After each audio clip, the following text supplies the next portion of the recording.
여러분 안녕하십니까? 우리 주님의 강건하시는 사랑이 이 시간에도 함께 하시기를 간절히 바랍니다. 어제 우리 조선화 사모님께서 오셨는데 잠깐 일어나 주실래요? 우리 한 목사님 사모님이신데 그 루푸스 병으로 이게 오셨는데 그 쾌유를 위해서 여러분 환영하는 큰 박수 한번 부탁드립니다. 네, 감사합니다. 자, 우리 옆 사람과 함께 또 사랑의 인사 나눔으로 시작하겠습니다. 우리 하나님께서 우리를 보실 때 참 너무나 기대치가 크십니다. 그래서 이제 성경을 보니까 우리가 이 세상에 와서 하나님의 자녀로 산다는 것이 얼마나 큰 특권인지 모르겠어요. 요한계시록의 중요한 부분 가운데 하나는 우리가 하늘에 가면 영원토록 왕과 제사장이 된다는 것입니다. 그래서 이제 우리 요한계시록 1장 5절에도 우리를 나라와 제사장으로 삼으신 이에게 영원토록 영광이 있을지어다. 그렇게 말씀하셨거든요. 뭐 세세토록이나 영원토록이나 같은 말이죠. 그 아브라함의 교육하시는 방법을 통해서 그 아브라함을 인도하시는 그 방법을 통해서 하나님께서는 우리에게 하나님의 높은 비전을 보게 하십니다. 그러니까 우리는 그냥 이 세상 가운데 있는 아브라함을 인도하시는 하나님처럼 이렇게 말씀을 보는데, 근데 이 말씀을 깊이 들어가서 보면 사실은 우리가 이 땅에 태어나서 선하고 의롭게 살 뿐만 아니라 우리가 이 땅에서 하늘에 가서 영원토록 왕이 될 수 있도록 그 왕도, 정의, 공의 이제 이런 것들을 배우는 과정이 이 세상의 교육 과정입니다. 우리 이제 디모데후서 3장 16절에는 모든 성경은 하나님의 감동으로 된 것으로 교훈과 책망과 바르게 함과 의로 교육하기에 유익하니 하나님의 사람으로 온전케 하며 그렇게 얘기했어요.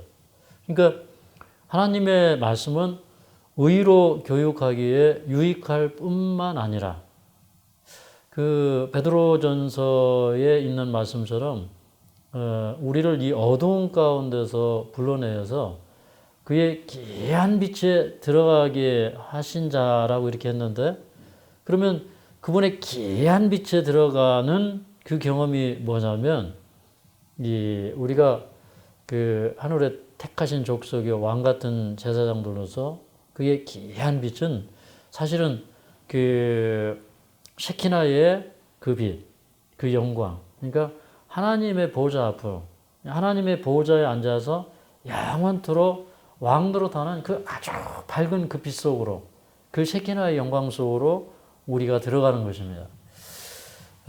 이제 오늘 그 아브라함의 생애를 통해서 우리가 그 하나님께서 그 아브라함에게 가르치고자 했던 것이 무엇인가를 우리가 이제 배울 거예요. 그래서 사실은 이제 그 아브라함이라는 그 이름, 그러니까 이것은 아브라함의 개인적인 이름이기도 하지만 하나님께서 아브라함의 이름을 아브라함으로 바꿔주실 때 그것은 열국의 아버지다. 그래서 이제 너를 통해서 이제 그 땅의 왕들이 나오고 또 많은 그 별들과 같은 그런 후손들이 나올 것이다. 이제 이런 말씀을 하셨는데, 그런데 사실은 이 아브라함에게 주신 그 하나님의 그 맹세하신 언약, 아브라함에게 주신 그 언약은 사실은 아브라함이 받았고 또 그 언약을 이삭이 받았고 요셉이 받았고, 그래서 이것이 계속 그 언약이 계대되는 것입니다. 그러니까 그 후손들에게 이 언약은 이렇게 그 갑옷처럼 내려오는 것이죠. 그러면 그 언약이 이렇게 내려오다가 끝났을까요? 아니면 지금까지 계속 계대될까요? 지금까지 계대되죠. 하나님을 믿는 백성들에게. 그래서 이제 사실은 저는 이제 이 아브라함이라고 하는 이름도 언약적인 칭호이다 이렇게 부릅니다. 왜 그러냐면 이제 우리를 구원하신 다음에 우리를 나라와 제사장으로 삼으시기 때문에 우리는 결국에는 열국의 아버지가 됩니다. 이 세상의 아버지일 뿐만 아니라 온 우주의 아버지가 되시는 거예요. 맞습니까? 예. 근데 마치 그 예수님이 인간으로 오셨지만 그러나 그 예수님은 보면 아담의 후손이시잖아요. 그런데 아담의 이 후손도 되지만 아담의 머리시죠. 그죠? 예. 그런 것처럼 우리는 이 지구상에 맨 늦게 창조되고 태어났지만 하늘에 올라가면 마치 이스라엘이 장자였던 것처럼 우리는 이 우주 세계의 장자들이 됩니다. 예. 그 장자들이 이 보면은 제사장권을 가지고 있고 왕권을 가지고 있어. 그래서 우리도 이제 그런 사람들이에요. 자, 우리 창세기 18장에 이 말씀을 좀 먼저 읽고 시작하도록 하겠습니다. 우리 창세기 18장 19절입니다.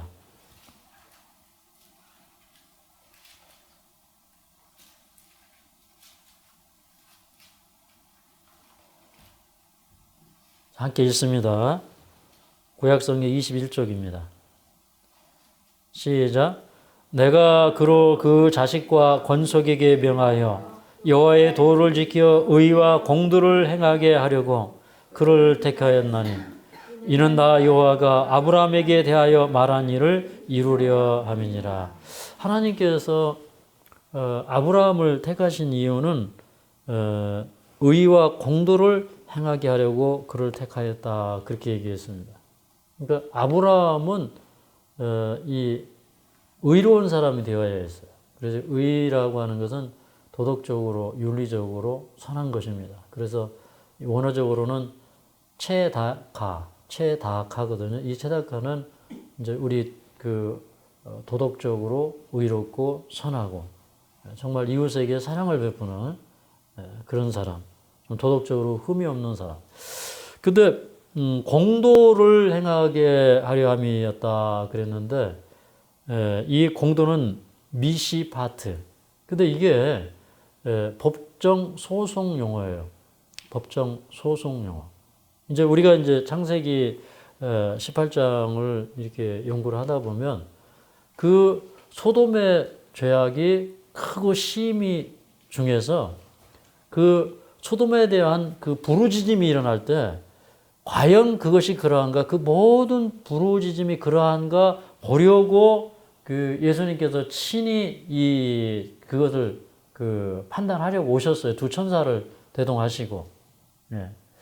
그러면은 이제 이게 뭐냐면 이 지구상뿐만 아니라 우주의 거민들이 이 지구에 있는 사람들이 죄를 지을 때에 그 죄는 이렇게 온 우주를 아프게 하고 괴롭게 해요. 그러니까 온 우주에 부르짖음이 일어나는 겁니다. 네. 그러니까 소돔과 고모라가 멸망할 때 소돔과 고모라가 사실은 몇 명의 의인이 없었어요? 10명의 의인이 없었어요. 근데 사실 나중에 보니까 그 소돔과 고모라의 의인은 딱 롯 한 명밖에 없었어요. 그런데 소돔과 고모라에 대한 부르짖음이 아주 크게 들려왔거든. 그러니까 하늘의 부르짖음이 일어나는 거예요. 우주의 거민들의 부르짖음이 일어나는 거예요. 그러니까 이제 이 천하를 미시파트 하시는 분, 다시 말해서 이 통치 용어입니다. 미시파트는 하나님의 통치로서의 심판, 재판 이것을 집행하시는 분이 하나님이세요. 그러니까 하나님은 모든 우주 앞에 공의로우신 분이어야 되고 정의로워야 됩니다. 그래서 이 공도라고 이제 번역을 했는데 이런 공도라는 것은 우리 사람이 살아가는 이 사회적인 관계 속에서 모든 사람에게 이렇게 공평하게 행하는 도리 이제 이런 것들이 이제 공도인데 그런데 하나님께서 이 세상을 통치하는 방법이 뭐냐면 이제 의롭게 통치하실 뿐만 아니라 하나님의 통치는 선하고 의로울 뿐만 아니라 정의롭습니다. 공의로워요.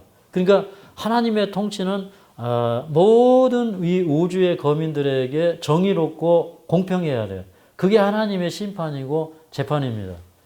그러니까 여러분 이 죄는 숨겨지는 게 아니고 죄는 어떻게 되는 거예요?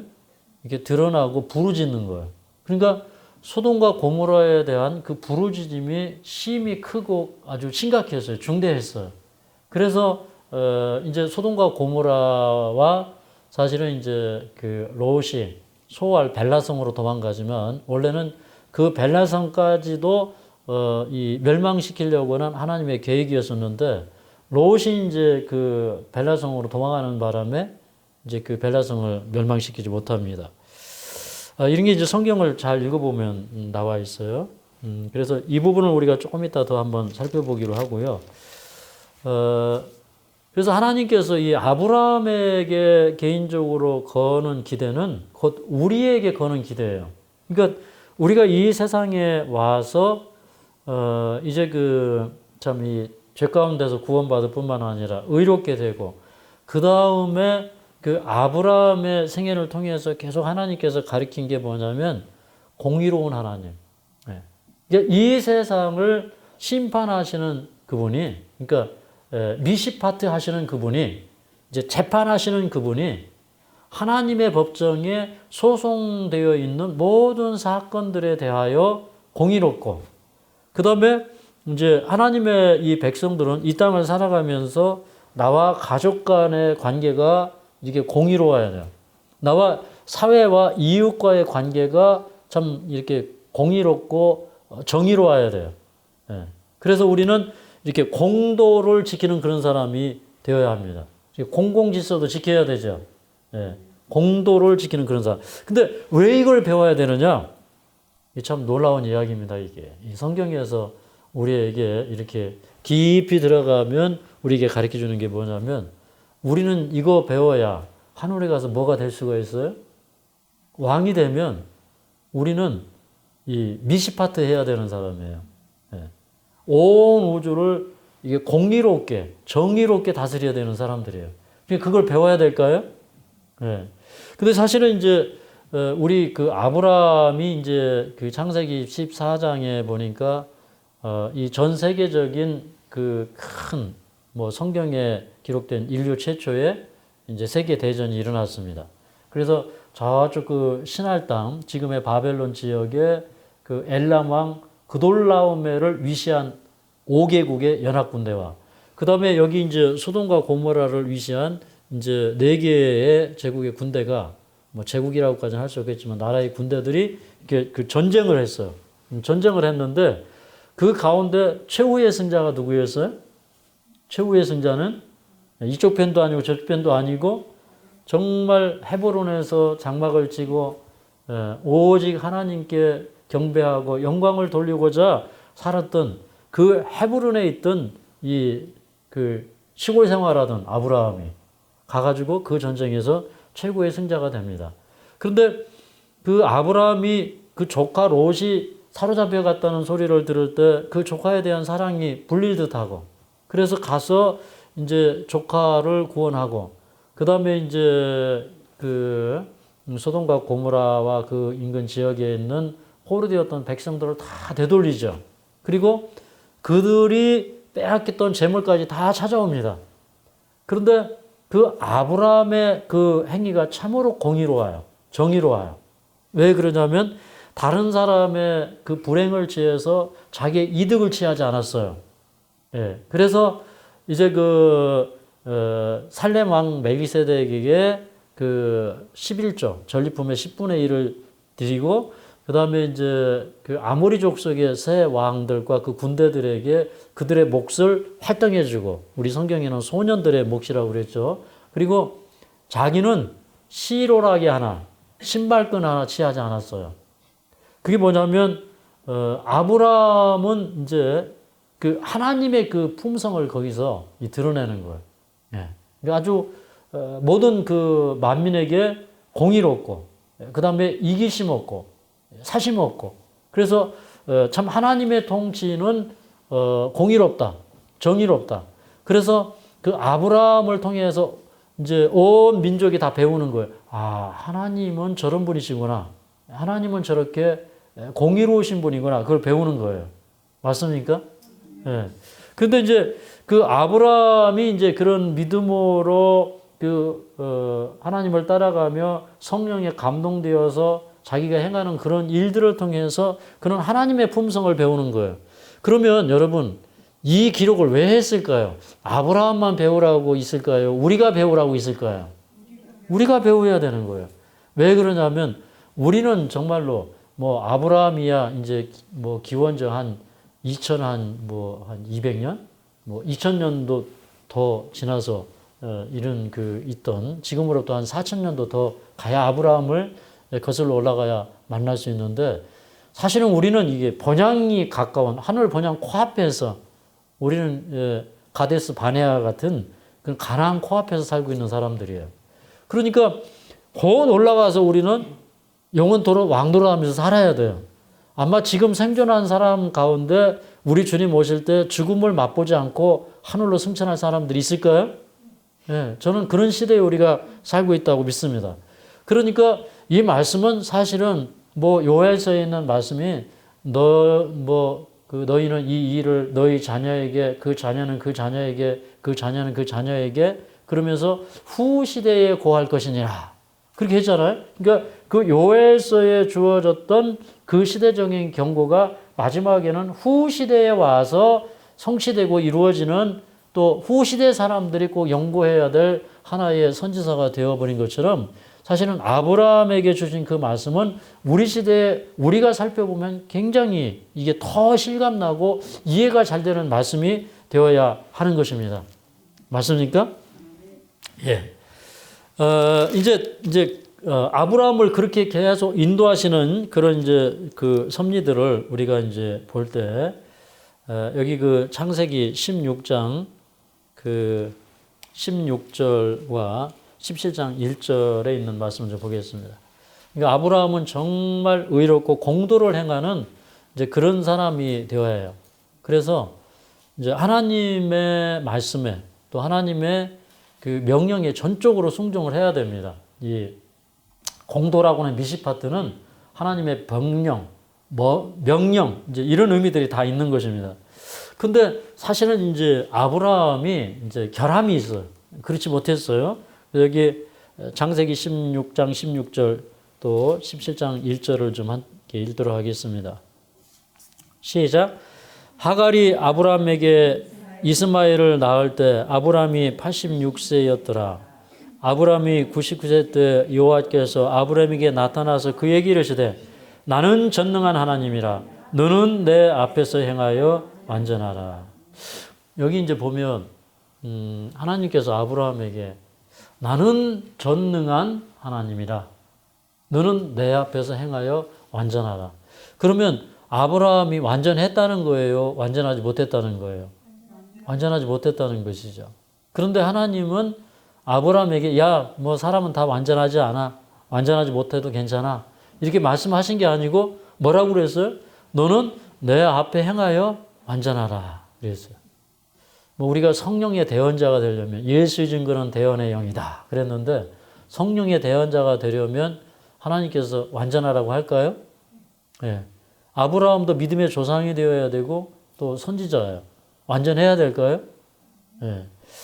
근데 완전하지 못했어요.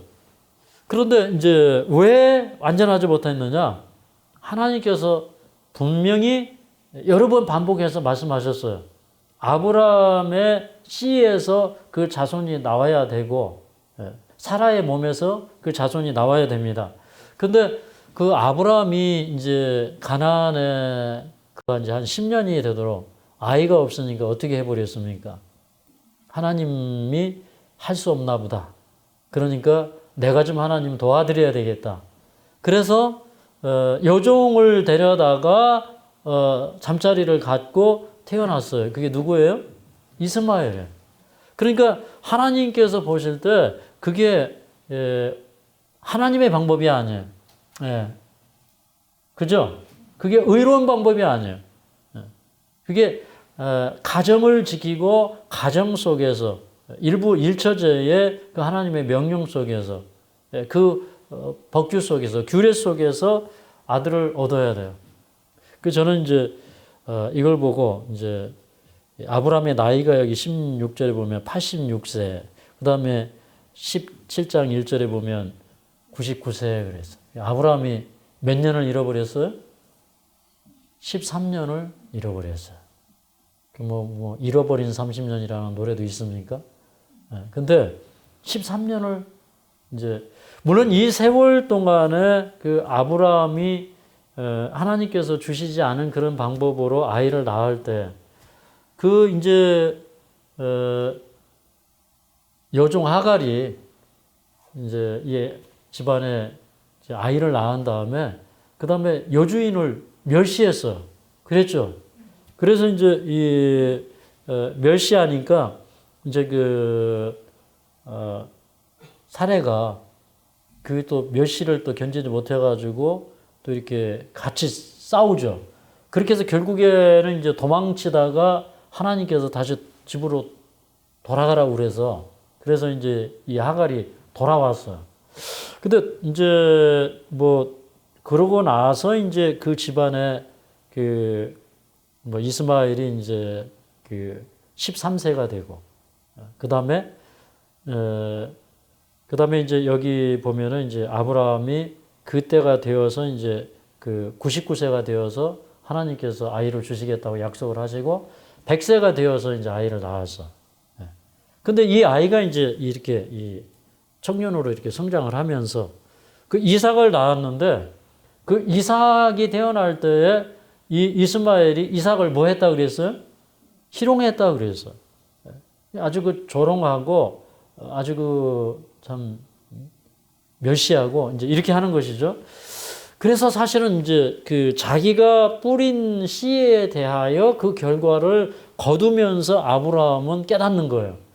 야, 이게 우리가 어떤 위기 가운데 있어도 아무리 급해도 하나님의 뜻대로 살아야 된다. 성도는 인내하면서 하나님이 인도하시는 그 길을 따라가야 돼요. 맞습니까? 그러니까 그걸 지적한 거예요. 나는 전능한 하나님이라. 그러니까 우리한테도 이렇게 말씀하시는 거예요. 여러분, 하나님께서 우리가 믿음대로 되는 방법을 주시고 우리가 그 믿음을 따라갈 때 가능하게 하실까요? 네. 우리는 그런 거에 대한 믿음이 있어야 돼요.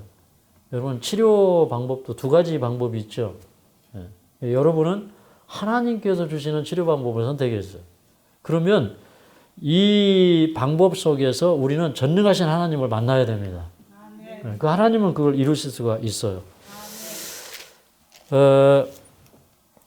그럴 때 이제 하나님께서 아브라함이 아직 온전치 못하지만 너 앞으로 아브라함이라고 하지 마. 아브라함이라고 해.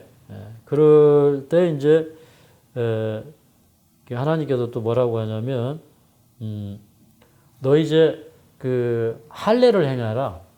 내 집안에 있는 모든 남자들을 데려다가 할례를 행하라.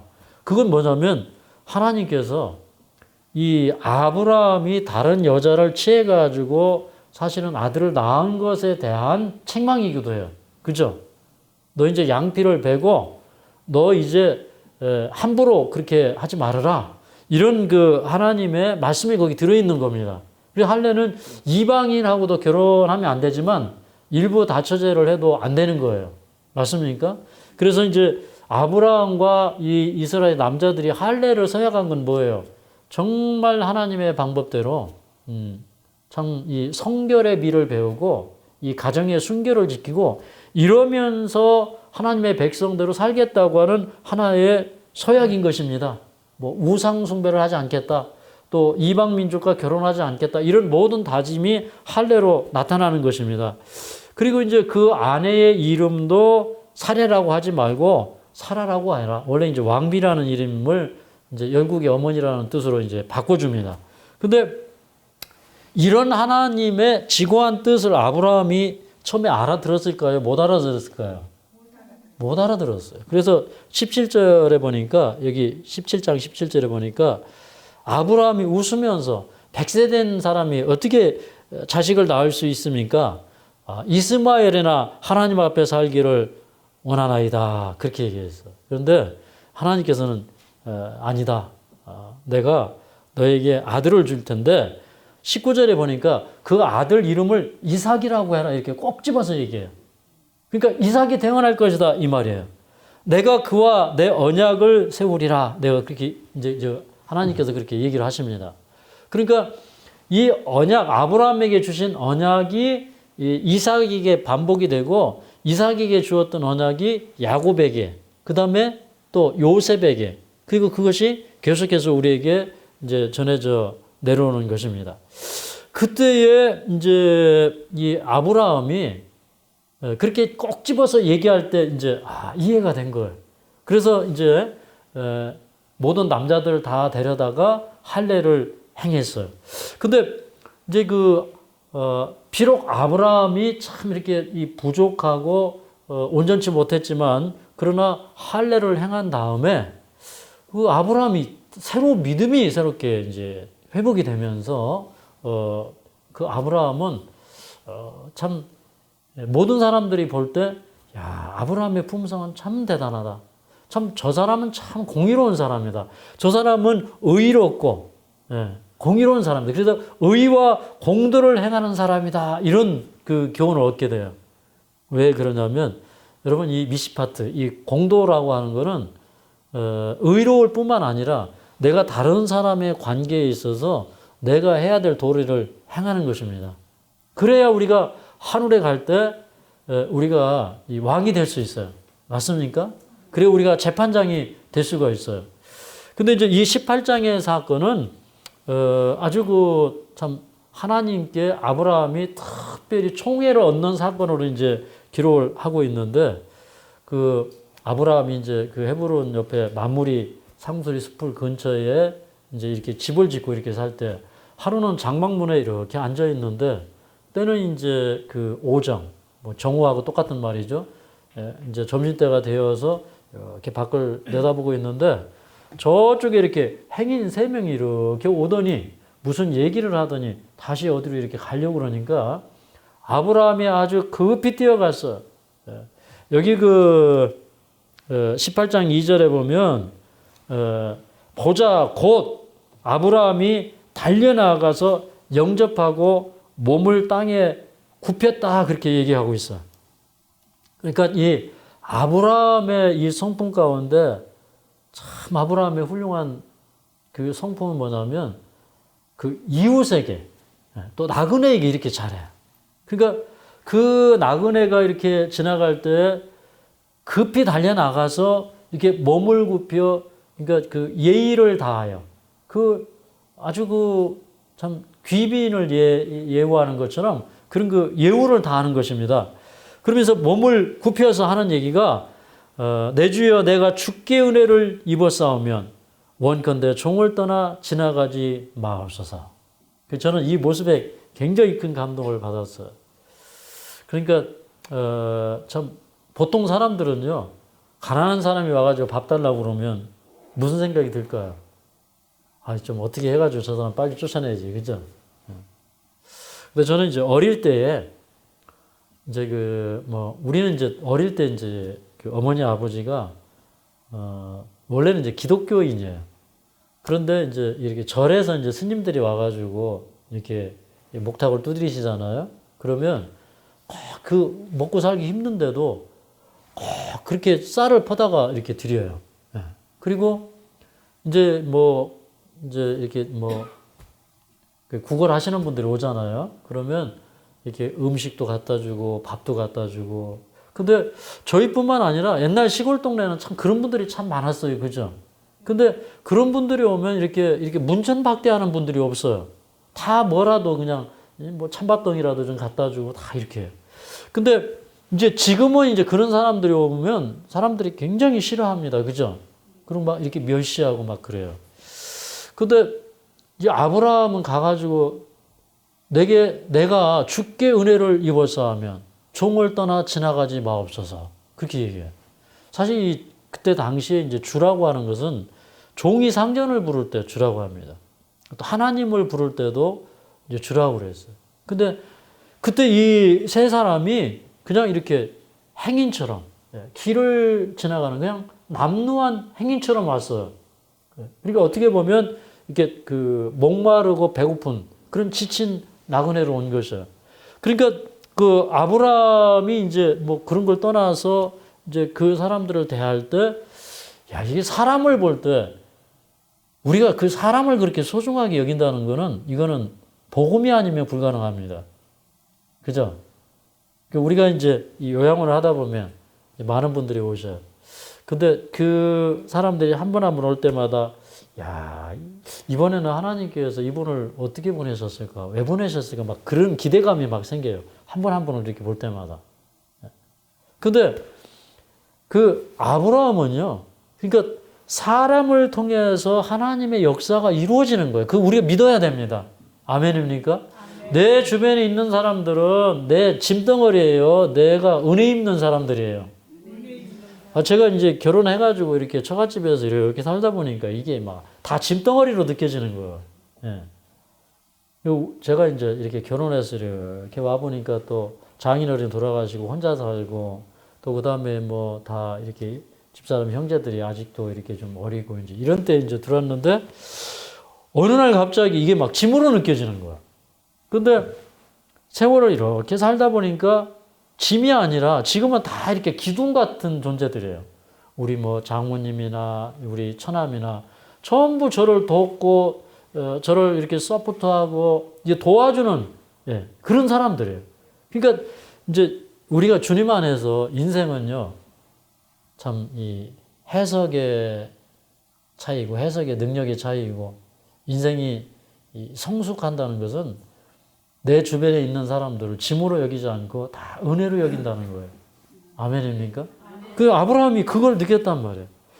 그러면서 그 사람들에게 청하기를 제가 물을 조금 좀 떠다가 당신들의 발을 좀 씻기고 그 다음에 당신들은 저 나무그릇 아래서 좀 시원한 그늘 밑에도 좀 쉬시면 내가 지금 음식을 만들어다가 당신들을 좀 대접하고 당신들이 마음이 좀 이렇게 힘을 얻고 쾌활하게 되면 좀 길을 가십시오. 그렇게 얘기합니다.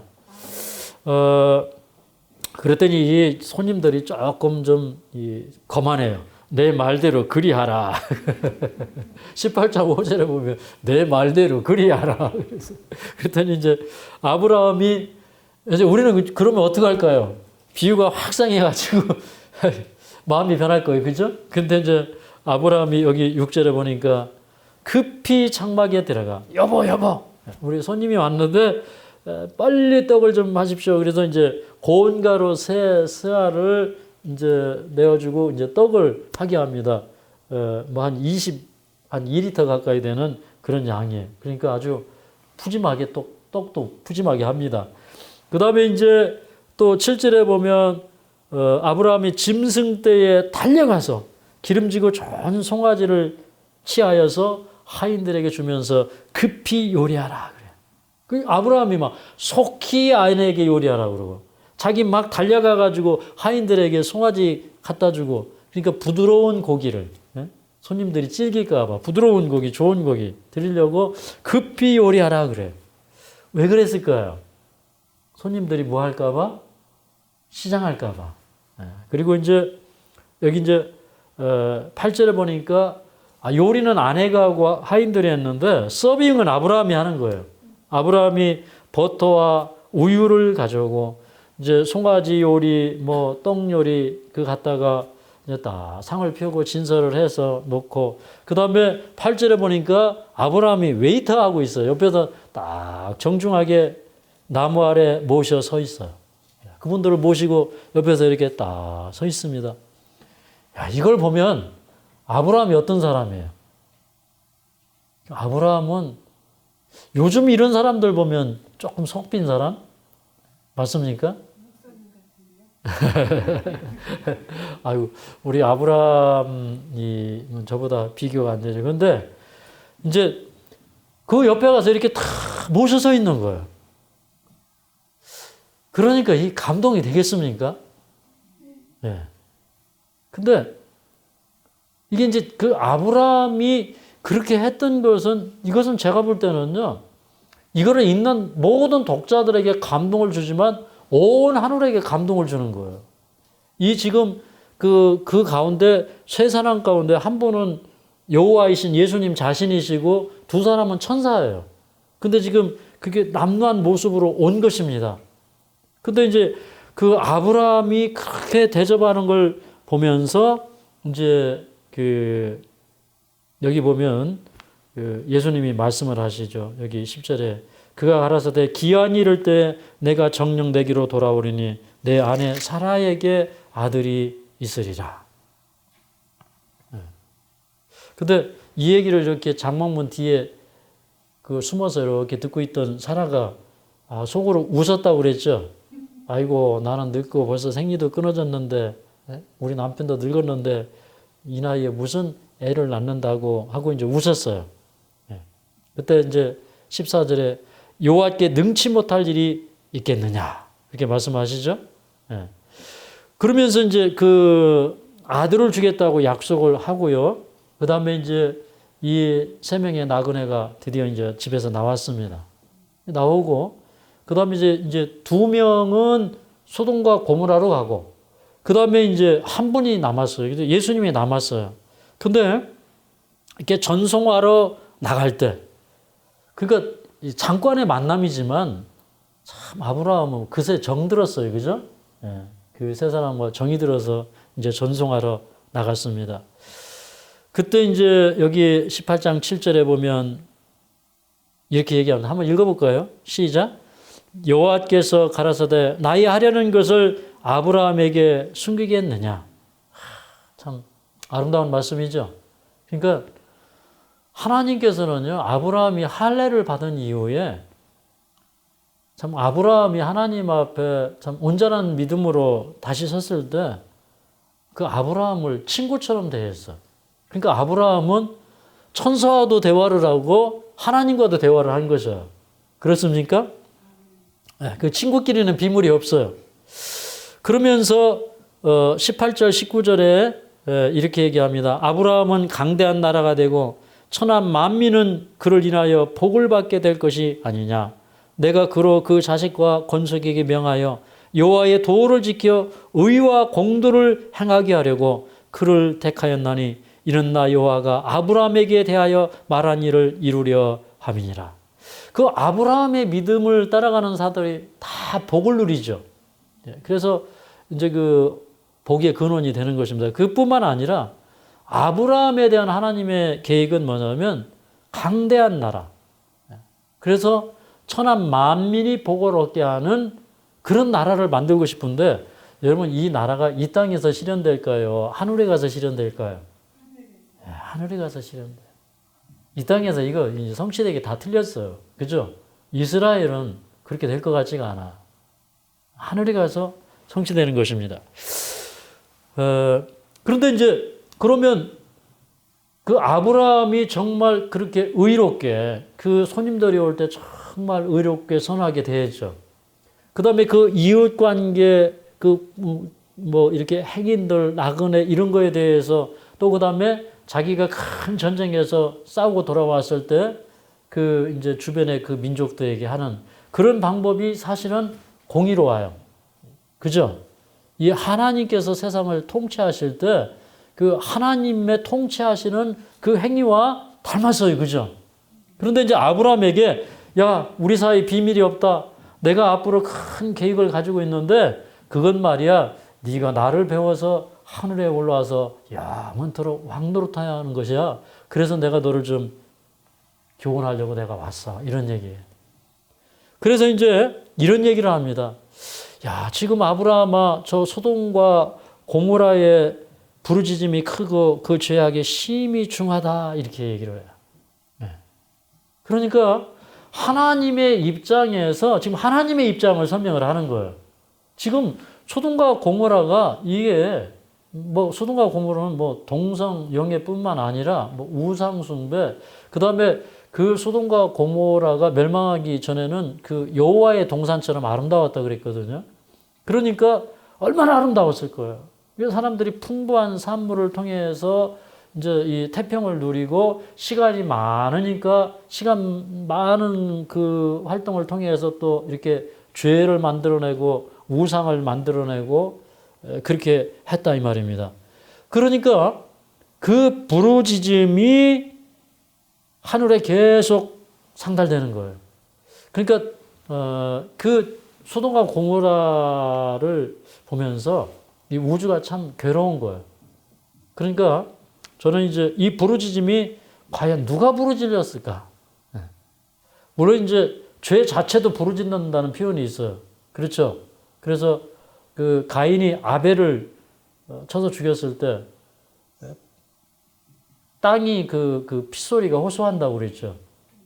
근데 물론 그 죄도 그 억울한 죄가 부르짖는다는 그런 그 표현도 있지만, 근데 여기 그 부르짖음이라고 하는 얘기는 그 여기 또 19장 13절에 보면 그 소돔에 갔던 두 천사가 뭐라고 했냐면 그들에 대하여 부르짖음이 여호와 앞에 크므로 여호와께서 우리로 이곳을 멸하러 보내셨나니 우리가 멸하리라.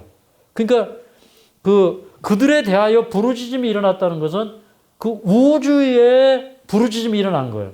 하나님, 이 지구상의 소돔과 고모라 더 이상 그 죄를 방관해서는 안 됩니다. 아주 우리 못 보겠습니다. 저 사람들은 앞으로 회개할 사람들 없습니다. 그냥 불로 심판하시는 것이 맞습니다. 이런 부르짖음이 일어나가지고 그 우주의 대표자인 천사 두 명이 택함을 받아가지고 우리가 이제 그 부르짖음 때문에 여호와 앞에 있는 그 호소 때문에 그런 소송이 계속 올라오니까 우리가 지금 멸하러 왔다 이 말이에요. 그래서 이제 그런 얘기를 할 때 이 아브라함이 그 얘기를 가만히 듣다 보니까 무슨 생각이 일어났을까요?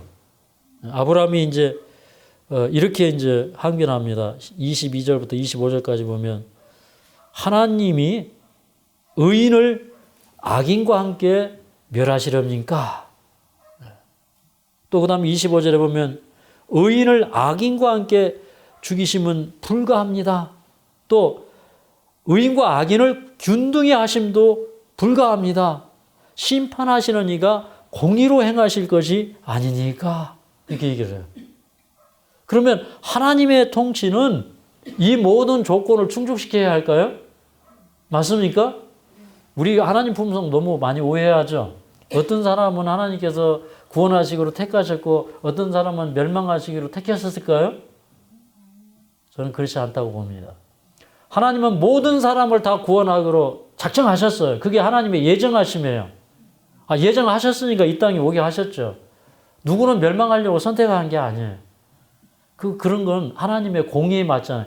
미시파티에 맞잖아요. 아브라함에게 내가 너를 택한 이유는 내가 또 내 후손을 가리켜서 너와 내 후손이 공도를 행하게 하려고 택한 거야. 그 말 속에는 내가 너를 하늘의 재판장으로 삼으려고 너를 택한 거야. 그러니까 천하를 통치하는 내 방법을 너 좀 배워라. 이 얘기 지금 하나님께서 하고 싶은 거예요. 근데 아브라함 속에는 이미 하나님의 품성을 닮은 그 미시파트가 있는 거예요. 그죠? 악인과 의인을 함께 멸하심도, 또 균등히 여기심도, 또 그 다음에 이 천하를 심판하실 때 하나님께서 의인과 악인을 함께 멸망시키는 이것은 옳지 않습니다. 이렇게 얘기를 하는 거예요. 이럴 때 아브라함의 마음속에는 이런 겁니다. 아브라함은요, 하나님을 어떻게 이해를 했냐면, 여러분 평소 생각이 다 나오는 거예요. 맞죠? 어떻게 이해했을까? 여러분 구약의 하나님은 무서운 하나님이고 신약의 하나님은 자비로우신 하나님이세요? 그런 것 같아요? 저는 구약 성경을 보니까 절대 그게 아니에요. 그리고 하나님이 행하시는 모든 일이 성하십니까? 선하셔요? 하나님이 어떤 때는 나한테 좀 잘못하신 것 같고 어떤 때는 좀 잘하신 것 같아요? 성경을 보면 하나님은 언제든지 선하셔. 심지어는 저는요, 하나님 저를 구원시키든지 안 하시든지 그건 하나님의 선하심에 대해서 저는 추호도 의심이 없습니다. 저는 그런 문제에 대해서도 하나님께서 가장 자비로운 방법으로, 가장 공의로운 방법으로 저를 구원하시든지 멸망시키든지 하나님의 처분에 저를 맡기는데 저는 의의가 없어요. 왜 그러냐면 그분을 제가 너무나 신뢰하기 때문에 그래요. 근데 그런 절대적인 믿음과 신뢰가 있는 것이에요. 근데 여러분, 이런 부르짖음이 그 아브라함이 이제 이런 얘기를 할 때 아브라함이 여호와인 것을 알았어요, 몰랐어요? 아니, 소돔을 심판하고 그런 부르짖음이 일어나고 그런 얘기를 할 때는 이제 여호와인 줄 안 거예요. 그죠? 지금 여호와 앞에 있다고 지금 기록이 되어 있어요. 22절에. 이제는 손님이 아니라 누구예요? 여호와 앞에 있는 거예요. 근데 어떻게 이런 간구를 했을까요? 제일 먼저 생각한 게 무엇일까요? 그 소돔성에 있는 사람들을 어떻게든지 이 멸망 가운데서 심판 가운데서 건져야 된다. 하나님의 심판을 막아야 된다는 생각이 있는 거예요. 그러니까 이 심판을 지금 아브라함이 어떻게 하는 거예요? 막아선 거예요. 맞습니까? 옛날에 고라의 반역 때 그 이 모세가 이제 그 아론에게 명해서 향로를 가져오라고 그러고, 그 다음에 그 뭐라고 그럴까요? 그 지금 한쪽에서는 막 연병이 임해서 막 그 사람들이 죽어가고, 그 다음에 그런 그 죽음과 하나님 사이에서 그 재앙을 막아서면서 죽음을 막아서서 이 모세와 아론이 하나님 앞에 중보할 때에 그 재앙이 멈췄잖아요. 그런 정신이 아브라함에게 있는 거예요. 자기 몸을 던지는 그런 정신이 있는 거예요. 그러니까 아브라함의 품성은 뭐냐면 죄는 미워하되 죄인을 사랑하는 품성이 있는 거예요. 맞습니까? 그래서 하나님 50명 의인이 있으면 좀 봐주십시오. 그랬더니 하나님이 그래 봐줄게. 그랬더니 아브라함이 뭐라고 하냐면 여기 27절에 티끌과 같은 나라도 감히 주께 구하나이다 그랬어요. 그러니까 이 티끌과 같은 나라는 이 말 속에 여러분 이런 말씀이 있어요. 믿음으로 말미암는 의인은 자기의 의를 티끌 가운데 묻는 것이다. 제가 의로우니까 저를 봐서 살려주십시오. 이런 마음이 아니고 제가 선하잖아요. 그게 아니고 내가 이런 일을 했잖아요. 그게 아니고 나는 어떤 사람이라는 거예요? 티끌과 같은 사람이라는 거예요. 나는 아무것도 아니지만 감히 주님께 구하겠습니다. 45인은요. 그러니까 그래 45인의 의인만 해서 내가 멸하지 않을게. 그 다음에 이제 몇 명까지 깎았어요? 40인, 30인, 20인. 그러다가 아브라함이 노하지 마십시오. 제가 한 번만 더 말씀드리겠습니다. 의인 10명이요. 그랬더니 하나님께서 뭐라고 그랬습니까? 그래, 오케이. 그랬어요. 저는 이제 이런 모습을 보면서 참 은혜를 받아. 왜 그러냐면 이거를요. 그 아브라함에게 왜 설명해 주십니까? 천하를 심판하시는 이는 결코 공의롭지 못한 심판을 행하지 않으신다는 거예요. 아브라함에게 동의를 얻어서 소돔과 고모라를 멸망시킨 하나님께서 이 세상에 있는 악인들을 심판할 때 온 우주의 찬동과 심지어는 그 죽는 번익에게까지도 동의를 얻으시는 분이 하나님이시라는 걸 저는 믿습니다. 네. 하나님께서 마지막에 우리를 은혜로 구원을 시키죠. 그런데 이제 그 하늘에 가면 요한계시록 그 20장에 가면 하나님의 그 보좌와 더불어서 우리 그 심판하는 보좌들이 펴 있고 그다음에 구원 얻은 자들이 거기서 이제 그 악인들의 행적을 쫙 이렇게 책을 펴놓고 조사하면서 이제 그들의 이제 행실과 그들의 심판에 대해서 그런 이제 형량들을 결정하고 이런 장면들이 나와요.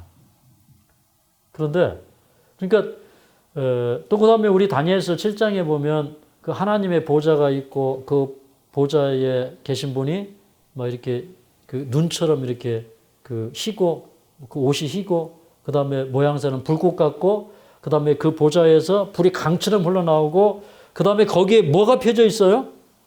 심판하는 책들이 펴져 있는데 그에게 그 수종드는 천사들 그 시한 천사들이 천천만만해요. 그러니까 하늘에서 이 심판을 하기 위하여 하늘 법정에서 심판이 이루어질 때 그 심판을 위하여 천천만만의 천사들이 거기에 함께 협력하는 것입니다. 그러니까 어떤 사람의 사건도 불공정하게 다루어지는 것이 있을까요? 없을까요? 없어요. 하나도 불공정하게 이루어지는 것이 없어요. 그런데 그렇게 이제 심판을 해서 이제 예수님 오실 때 구원받을 의인들과 악인들이 결정되죠. 결정되는데 그거 우리 인간이 가서 하늘에 올라가서 1000년 동안 그 사실들을 다 뒤져보고 살펴보고 다시 심판을 합니다. 예, 이게 맞나 틀리나? 누구의 입장에서 이루어질 거예요? 인간의 입장에서. 예, 인간의 연약함 고려될까요? 예, 그리고 또 그 사람이 받은 빚이 고려될까요? 예, 그죠? 여러분 모르고 지은 죄 고려될까요? 고려되죠. 알고도 지은 고범죄 고려될까요? 고려되죠. 그래서 이제 이런 것들을 아브라함에게 다 가르쳐 주시고 보여주는 거예요.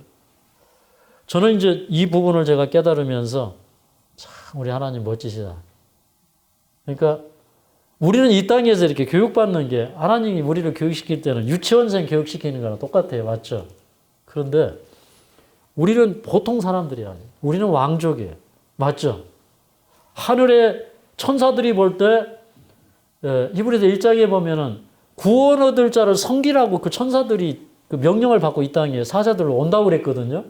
그러니까 지금은 우리가 뭐 시편 8편에도 얘기했지만 뭐 저를 잠깐 동안 천사보다 못하게 하시며 그랬잖아요. 그러니까 예수님도 잠깐 동안 천사보다 못하게 하심을 입었어요. 근데 우리도 그런 존재들, 사람이 무엇이간데 주께서 저를 생각하시며 인자가 무엇이간데 주께서 저를 권고하시나이까. 그러면서 이 만물들을 다 그 사람에게 복종케 하실 나를 시편 8편에서 얘기했어요. 그러니까 결국에는 아담으로 오신 둘째 아담, 마지막 아담으로 오신 그 예수님께 모든 만물이 다 복종하는 것처럼 이제 제2의 아담인 우리들, 그죠? 어떻게 보면 우리도 예수님을 따라서 마지막 아담이 되었어요. 맞습니까? 그래서 그 아담에게, 사람에게, 원래 아담이라는 게 사람이라는 뜻이잖아요. 그죠? 근데 다 복종하게 될 거예요.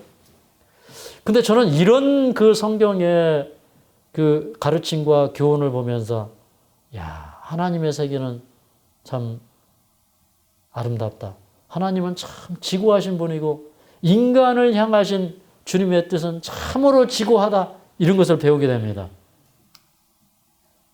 감사합니까? 너무 감사해요.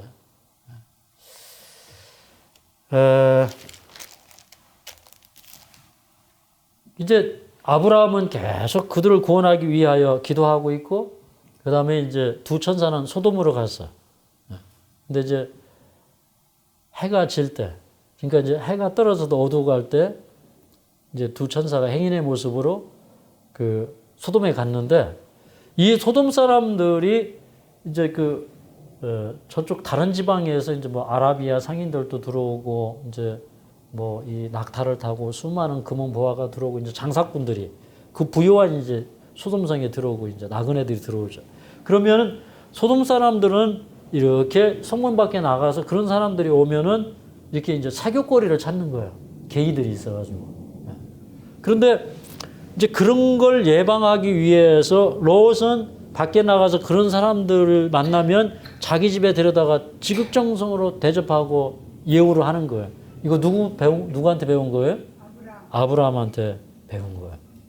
근데 이제 이 두 사람을 집으로 모시고 극진하게 대접을 하는데 밖에 사람들이 와가지고 막 문을 부서져라 두드리면서 그 두 사람들, 너희 집에 들어있는 그 두 사람들 우리가 상관해야 되니까, 상관하다는 말이 굉장히 안 좋은 말이에요, 이게. 좀 내어달라는 거예요. 근데 이제 그 롯이 차라리 시집 안 간 우리 두 딸이 있으니까 두 딸 내줄 테니까 그럼 제발 좀 돌아가라고. 그래도 이제 말을 듣지 않으니까 롯을 끌어들이고 그 천사들이 그 사람들이 눈을 멀게 했어요. 눈을 멀게 했어요. 그런데도 그 사람들이 두려움을 느꼈을까요? 안 느꼈어요. 그런데 이제 이 두 천사가 하는 얘기가, 하나님께서 이 성을 멸망시키러 우리를 보냈으니까 빨리 가가지고 사위들과 두 딸을 이끌어내라고. 그래서 이제 롯이 한밤중에 달려가서 사위들한테 그 얘기를 했더니 사위들이 무엇으로 여겼더라? 농담으로 여겼더라. 장인어른 지금 농담하십니까? 근데 이제 보니까 딸들도 그렇게 나갈 마음이 없고, 그 다음에 그 롯의 아내의 입장은 아주 그 못마땅한 입장이에요. 그래서 이제 롯은 막 어쩔 줄 모르고 지체하고 있고, 롯이 막 빨리빨리 나가자고 서둘러가지고 했어야 되는데, 이 롯도요, 이게 소돔성에서 이렇게 살다 보니까 이렇게 무뎌진 거예요. 그래가지고 이게 끌어내는데 보니까 천사들이 끌어내요. 롯이 두 딸들 끌고 아내 끌고 나간 게 아니라 천사들이 롯과 아내와 두 딸을 끄집어내요. 그래서 끄집어내 놓고 빨리 급히 저 산으로, 먼 산으로 도망가라고 그랬더니, 아이고, 우리가 저기로 도망가기는 너무 머니까 그 저기 보이는 저 소알 땅에 벨라성이라고 있었거든요. 근데 그 소알로 그 벨라성으로 도망가게 해달라고 그럽니다. 여기 19절에 보면 19장 19절에 중간에 내가 도망하여 산까지 갈 수 없나이다 그렇게 얘기를 해요. 그래서 21절에 이렇게 얘기합니다. 그 천사가 그가 그에게 이르되 내가 이 일에도 내 소원을 들었은즉 너희 말하는 성을 멸하지 아니하리니. 그러니까 원래는 이 소알 지역의 이 벨라성도 멸망을 시키려고 했는데 롯이 거기 도망가는 바람에 하나님께서 계획을 바꿨어요. 내가 이 일에도 내 소원을 들었은즉 너희 말하는 성을 멸하지 아니하리니. 원래는 이게 이제 멸망할 계획이었어요. 보면 이제 어떤 때는 우리가 인생을 살다가 보면 내 뜻대로 해놓고 그게 또 무난하게 진행이 되면 그게 또 하나님의 뜻이라고 여겨요. 그런데 하나님께서는 이렇게 좀 여유가 있으신 분이에요. 그렇기 때문에 우리가 이렇게 인생을 이렇게 고집하면서 잘못된 길을 가도 하나님께서 굶어 죽게는 안 하셔요. 맞죠? 잘못된 길에서도 때로는 이렇게 형통하기도 해요. 그렇다고 해서 그게 꼭 하나님의 뜻은 아니에요. 근데 이제 저 산으로 도망갔어야 되는데 산으로 도망가지 않아서 이제 소알로 도망갔어요. 근데 그 소알에 가서 살아보니까 그 성의 죄악이 너무너무 두려운 거예요. 그래서 이제 30절에 보니까 롯이 소알에 거하기를 두려워하여 두 딸과 함께 소알에서 나와서 산에 거하였다 그렇게 얘기했어요.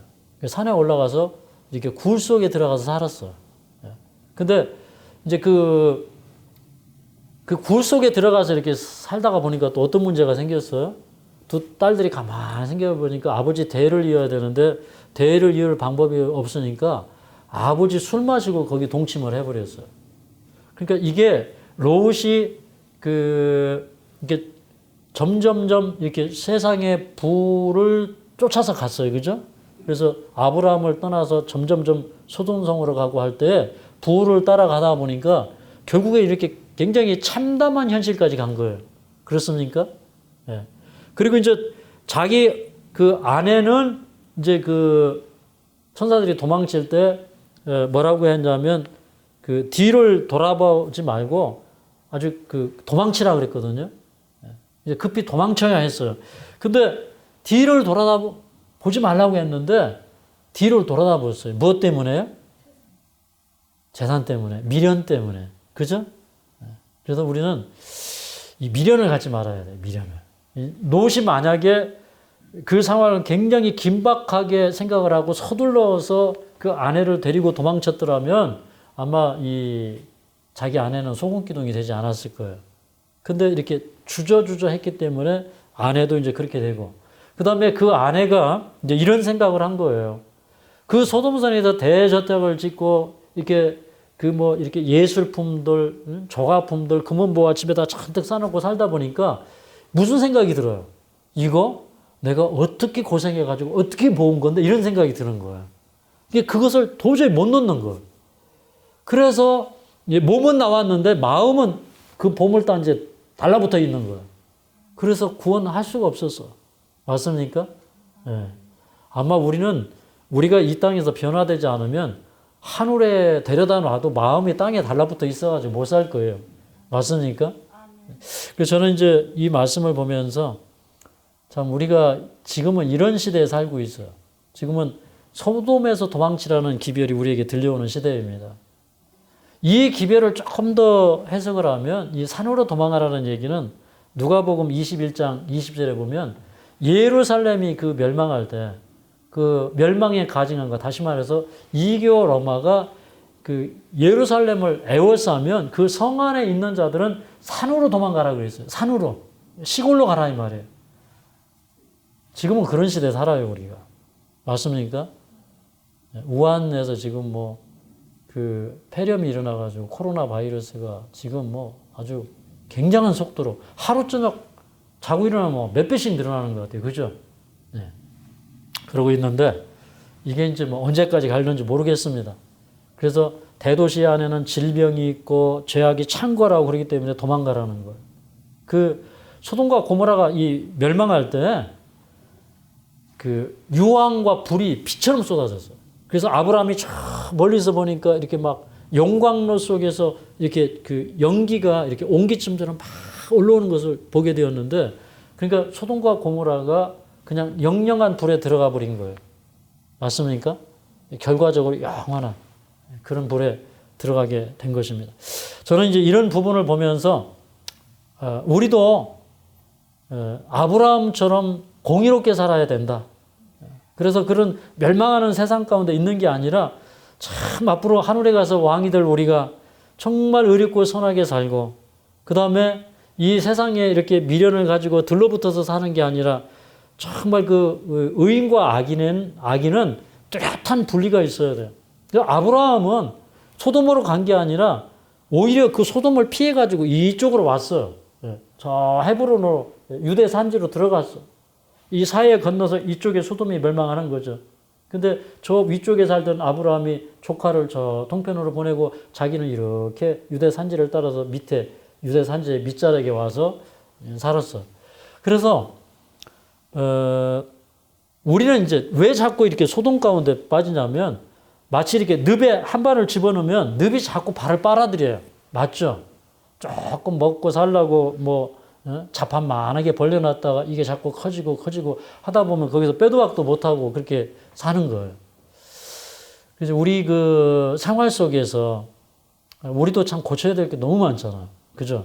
뭐 시간을 보낼 때 저녁마다 TV 막 드라마 보고, 여러분 또 여기 와서도 막 저녁에 막 드라마 보고 뭐 무슨 뭐 가요 보고 뭐 이러시면서 또 잠 안 자시는 분들 계시는데 이거 전부 다 회개하고 버려야 돼요. 맞습니까? 이게 다 소돔에서 나오는 경험인데 우리가 너무 거기에 익숙해서 살기 때문에 이게 죄인지 모르고 살아.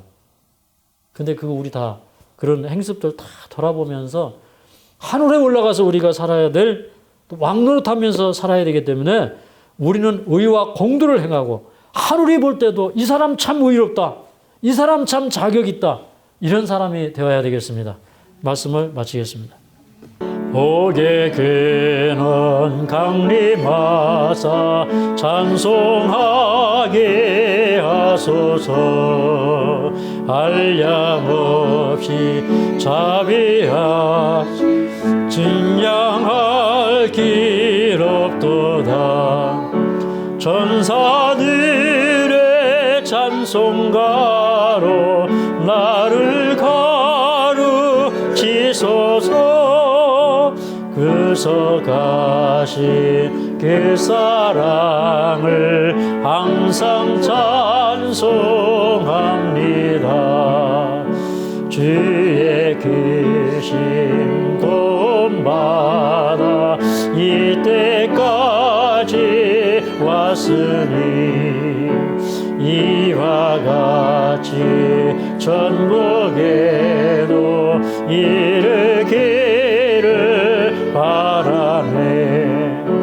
하나님의 품을 떠나 죄에 빠진 우리를 예수로 하시려고 보혈을 주셨네. 주의 귀한 은혜 받고 일생 믿진 자 되네. 주의 은혜 사슬 대사 나를 좋게 매소서. 우리 마음은 연약하여 범죄하기 쉬우니 하나님이 받으시고 천국인을 지소서.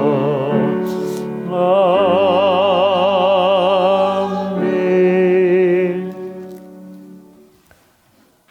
자비로우신 우리 아버지, 참으로 크신 은혜를 감사드립니다. 아브라함에게 보여주셨던 그리고 계시하였던 그 이상이 너무나 높고 큰 것을 볼 때 주께서 저희를 사랑하시는 그 사랑이 얼마나 크고 지고한지를 더욱더 느끼고 깨닫게 됩니다.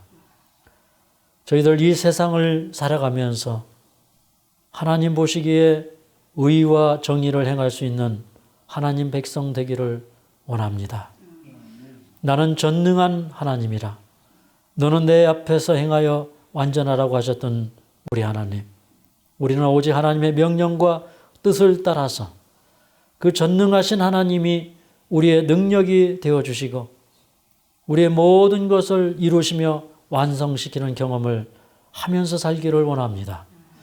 그 전능하신 하나님이 우리를 치유해 주시고 우리의 삶의 죄악의 끈아풀 가운데서 우리를 해방해 주시고 건져 주실 줄로 믿습니다. 오늘도 우리가 그 신실하신 주님을 바라보며 살게 하여 주시옵소서.